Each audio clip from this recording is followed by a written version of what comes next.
नमस्कार मित्रों, मैं राजकुमार पांडे अपने लोकवार्ता चैनल के माध्यम से आज हम लोग बात करेंगे रामपुर में जौहर विश्वविद्यालय के बारे में। रामपुर नवाबों का शहर, चाकू का शहर और आज के दौर में मुकदमों का शहर। कभी जिस जौहर यूनिवर्सिटी के गेट पर सूबे की सत्ता माथा टेकती थी, लाल बत्तियां सजदे करती थी, आज वहां सन्नाटा है। खाकी का पहरा है और कोर्ट के नोटिसों का अंबार है। शिक्षा का मंदिर बनाना है तो क्या गरीबों की झोपड़ी उजाड़ कर बनाओगे? क्या दलितों की जमीन हड़प कर नदी का सीना चीर कर ज्ञान की गंगा बहाई जाएगी? आज बात उस सियासत की करेंगे जिसने विकास के नाम पर विनाश का ऐसा मॉडल खड़ा किया है कि सिस्टम भी शर्म से पानी पानी हो जाए। आज हम लोग बात करेंगे रामपुर के जौहर यूनिवर्सिटी के विश्वविद्यालय की। आज हम एक ऐसा विश्लेषण करेंगे जो आपको सोचने पर मजबूर कर देगा कि आज हम रामपुर की मौलाना मोहम्मद अली जौहर यूनिवर्सिटी की बात करेंगे। इस पूरी क्रोनोलॉजी को, इस पूरे विवाद को हम बिल्कुल एक क्लासरूम की तरह टॉपिक बाय टॉपिक डिकोड करेंगे। लेकिन सवाल यही वही पूछोगे जो सड़क पर खड़ा एक आम आदमी पूछ रहा है। चलिए शुरू करते हैं। कहानी है उत्तर प्रदेश के रामपुर जिले की। एक तरफ है समाजवादी पार्टी के कद्दावर नेता आजम खान साहब, कभी यूपी की राजनीति के सुपर सीएम कहे जाते थे। उनका एक ख्वाब था कि रामपुर में एक वर्ल्ड क्लास यूनिवर्सिटी बनाने का। नाम रखा गया मौलाना मोहम्मद अली जौहर विश्वविद्यालय। ख्वाब तो बड़ा उम्दा था। तालीम से अच्छी चीज और क्या हो सकती है? लेकिन असली खेल ख्वाब देखने में नहीं, बस उस ख्वाब को जमीन पर उतारने के तरीके में था। क्या एक प्राइवेट ट्रस्ट, जौहर ट्रस्ट को फायदा पहुंचाने के लिए सरकारी मशीनरी को प्राइवेट जागीर बना दिया गया? आज विषय यही है कि कैसे एक यूनिवर्सिटी को जो तालीम का मरकज होनी चाहिए थी, वो जमीनों पर कब्जे, भ्रष्टाचार और राजनीतिक रसूख के प्रयोगों का सबसे बड़ा अखाड़ा बन गया। इस पर आज हम लोग बात करेंगे। ये गौर करने वाली बात है। नींव, ख्वाब और सिस्टम का सरेंडर। हम लोग जरा पीछे के इतिहास के पन्ने की तरफ हम जाते हैं, पीछे की तरफ बैक में जाते हैं। साल 2006 जौहर ट्रस्ट बनता है। आजम खान इसके आजीवन अध्यक्ष बनते हैं। उनकी पत्नी, उनके बेटे और करीबी लोग इसमें शामिल होते हैं।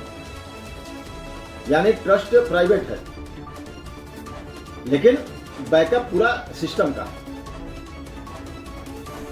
साल 2012 यूपी में समाजवादी पार्टी की सरकार आती है।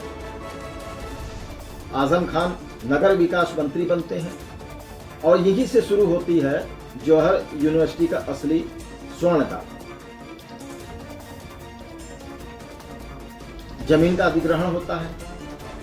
रातों रात 400 एकड़ से ज्यादा जमीन ट्रस्ट के नाम कर दी गई। नियम कहते हैं कि 12.5 एकड़ से ज्यादा जमीन बिना विशेष अनुमति के नहीं ली जा सकती। लेकिन जब सैया भाई कोतवाल तो डर काहे का, कैबिनेट से प्रस्ताव पास करवाकर सारी सीलिंग लिमिट खत्म कर दी गई। सिस्टम को कटघरे में खड़ा करने वाली बात यह है कि उस वक्त के कलेक्टर, कमिश्नर, रेवेन्यू ऑफिसर सबके सब क्या भांग खाकर सो रहे थे? सरकारें आती हैं, जाती हैं, लेकिन ब्यूरोक्रेसी तो वही रहती है ना। जब एक नेता सरकारी नियमों की धज्जियां उड़ा रहा था, तब ये बाबू लोग फाइलें पास करने में अपनी रीढ़ की हड्डी क्यों गिरवी रख चुके थे?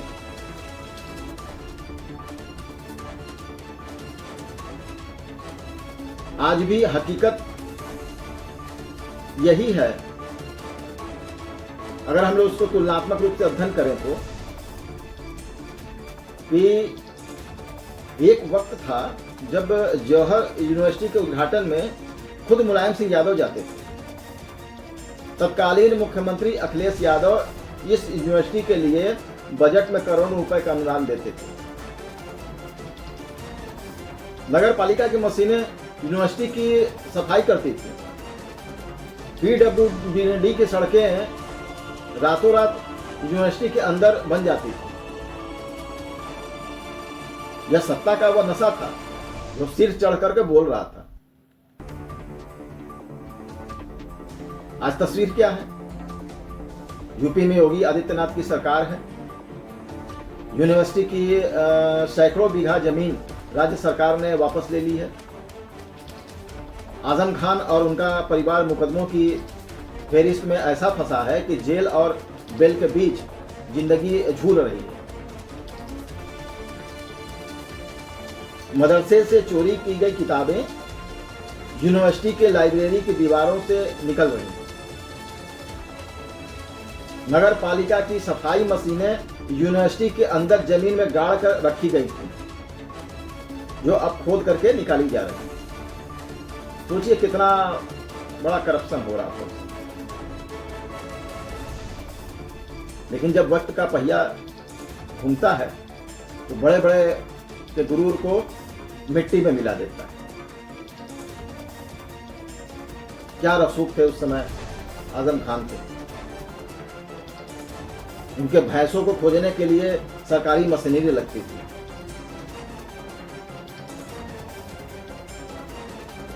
आखिर ये बवाल है क्या?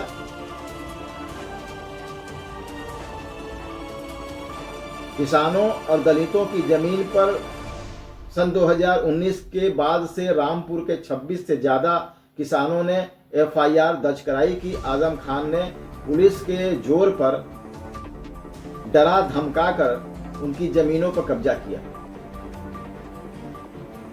जौहर यूनिवर्सिटी की बाउंड्री में मिला लिया गया। क्या यही समाजवाद है? समाजवाद की क्या यही परिभाषा है? अखिलेश यादव इसी तरह से सरकार चलाना और देश चलाना चाहते हैं। शत्रु संपत्ति का खेल।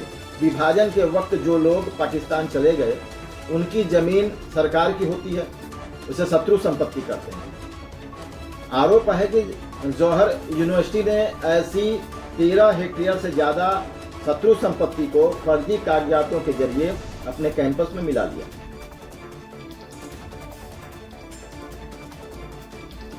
कोसी नदी का सीना चीरकर प्रकृति से खिलवाड़ करके, इससे बड़ा उदाहरण और क्या होगा कि कोसी नदी के फ्लड प्लेन बाढ़ क्षेत्र की जमीन को पाट कर वह यूनिवर्सिटी की इमारतें तान दी गई।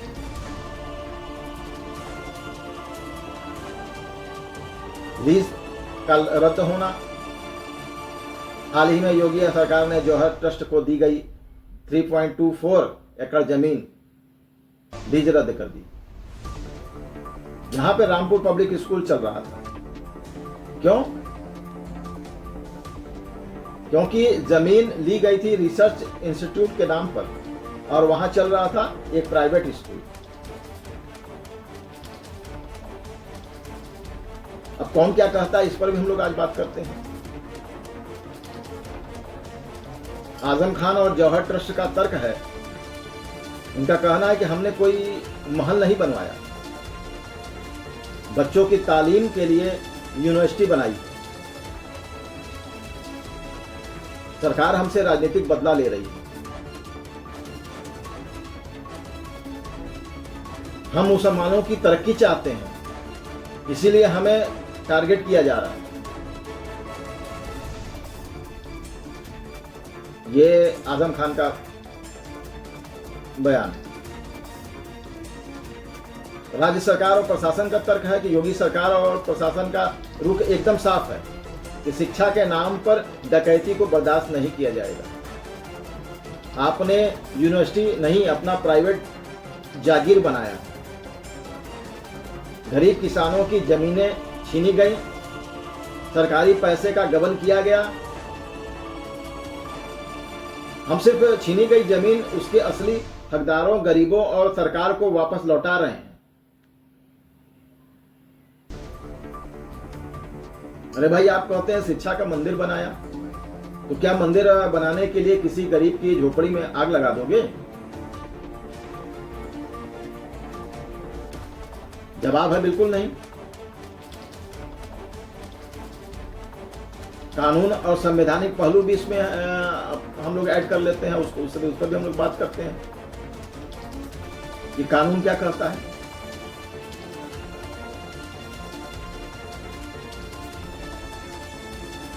कानूनी कसौटी पर हम लोग तो कसते हैं।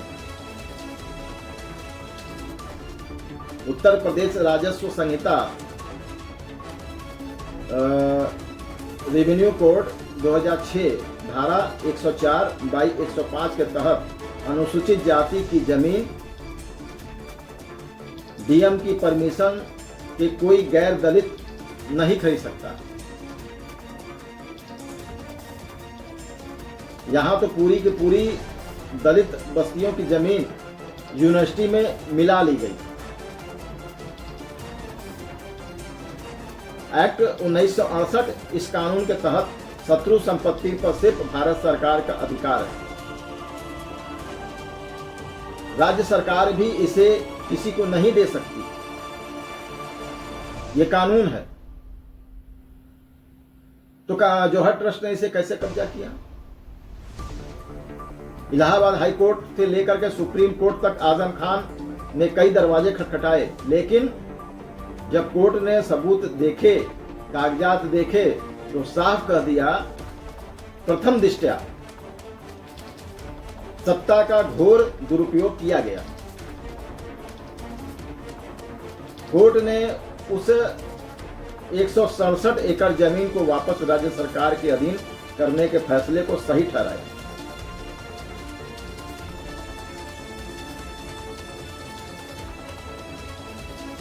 अब हम लोग बात करते हैं बुनियादी मुद्दों पे। आम आदमी की पीड़ा क्या है? जो आदमी 2 वक्त की रोटी के लिए संघर्ष कर रहा है, वो इस पूरे ड्रामों से क्या सीखे?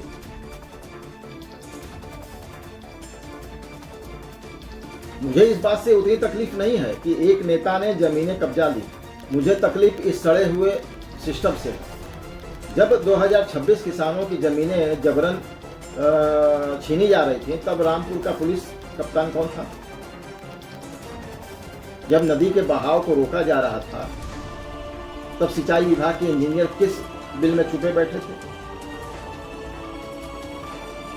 जब शत्रु संपत्ति पर बाउंड्री वॉल बन रही थी, तब रेवेन्यू विभाग के लेखपाल और तहसीलदार क्या कर रहे थे? ये वो सिस्टम है जो एक आम आदमी अगर अपने घर का छज्जा का 1 इंच बाहर निकाल ले तो म्यूनिसिपैलिटी का हथौड़ा लेकर पहुंच जाता है। लेकिन एक रसूखदार नेता ने पूरा का पूरा गांव, नदी और सरकारी संपत्ति हजम कर ली और सिस्टम उसके आगे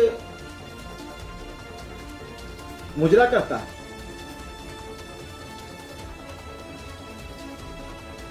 यह अंतर विरोध इस देश के आम आदमी के गाल पर एक करारा तमाचा है।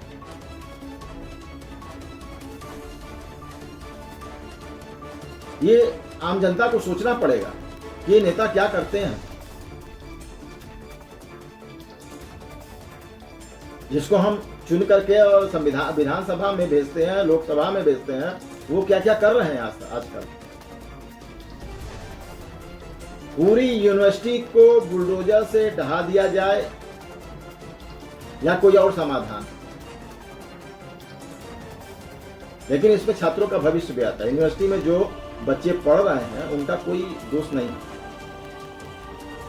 सरकार को चाहिए कि एक रिसीवर नियुक्त करे,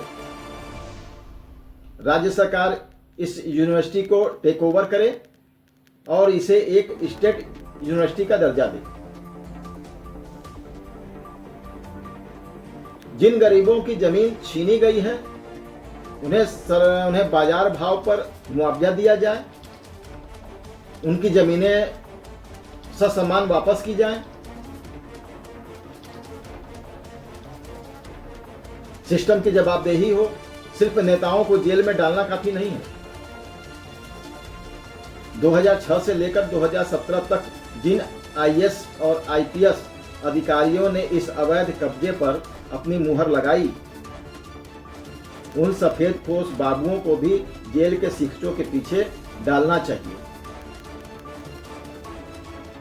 जब तक नजीर पेश नहीं होगी सिस्टम नहीं सुधरेगा, न नेता सुधरेंगे न सिस्टम सुधरेगा।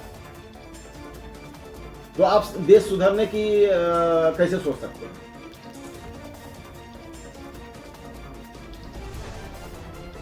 जिसको हम वोट दे करके चुन करके उस जगह पे बैठाते हैं जहां से वो देश के बड़े बड़े निर्णय करता है, अगर वही घपला करने लगे, घोटाला करने लगेगा तो देश का क्या होगा? कहते हैं कि बोया पेड़ बबूल का तो आम कहां से हो। जौहर यूनिवर्सिटी एक शानदार सपना हो सकता था, लेकिन उस सपने की बुनियाद में किसानों के आंसू, दलितों की आह और सत्ता का अहंकार गुथा गया। आज जो हो रहा है वो कोई चमत्कार नहीं है, बल्कि उसी अहंकार का हश्र है। यह कहानी सिर्फ आजम खान या रामपुर की नहीं है, यह कहानी देश के हर उस सफेदपोश के लिए एक चेतावनी है जो समझता है कि कुर्सी और कानून उसकी जेब की जागीर है। याद रखिए, लोकतंत्र में जब जनता और वक्त का बुलडोजर चलता है ना, तो बड़े बड़े सियासी किलों की नींव हिल जाती है। आज का वीडियो बस यहीं तक। हमारे चैनल से जुड़े रहिए, क्योंकि हमारा कार्य सिर्फ खबर देना नहीं, उस खबर के पीछे के सिस्टम को नंगा करना है। हमारे चैनल को लाइक करें, शेयर करें, सब्सक्राइब करें, बेल आइकन जरूर दबाएं कि अगर कोई वीडियो आता है तो उसका नोटिफिकेशन आपको मिले। तब तक के लिए जय हिंद, जय भारत, वंदे मातरम।